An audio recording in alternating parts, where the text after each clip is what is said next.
toute autre atmosphère qui vient de s'abattre sur Londres.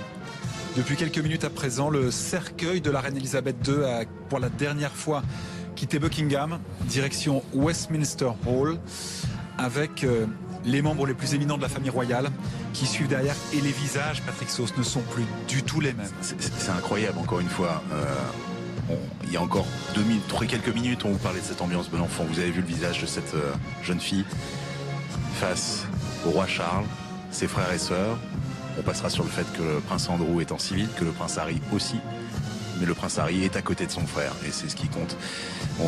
On évoquait le fait qu'il marchait à 75 pas minutes. Pour vous donner la comparaison, la Légion c'est 80 pas minutes. C'est le pas le plus lent déjà pendant le défilé. Donc ça va être extrêmement lent avec ce pas très coulé, je dirais. Et vous voyez déjà sur ces premières images, alors qu'on quitte vraiment le mémorial de Victoria et qu'on entame vraiment la remontée du Mall, cette foule est effectivement entre ce qu'on a vu, senti comme atmosphère avec presque de l'énergie quelque part ce matin, et là la musique joue un immense rôle évidemment, mais cet affût de canon, cette couronne extraordinaire, et autour vraiment la garde royale, ceux qui ont veillé sur elle en étant relevés tous les jours, plusieurs fois par jour, depuis 70 ans. On le rappelle, cet uniforme, il date des guerres napoléoniennes.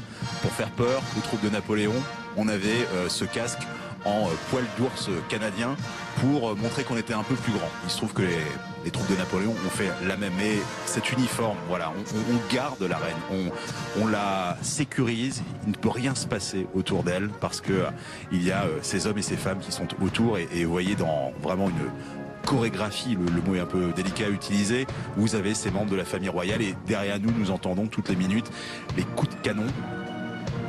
Quelle image et quel son encore autour de nous, cette musique et le silence tout autour, vous voyez, le Mall, mais il faut vraiment imaginer des centaines de milliers de personnes sous ces bannières du Royaume-Uni. Ça fait 3/4 d'heure quasiment que la mairie de Londres annonce que tout est fermé, il n'est plus possible de venir, de toute façon tout le monde s'est figé.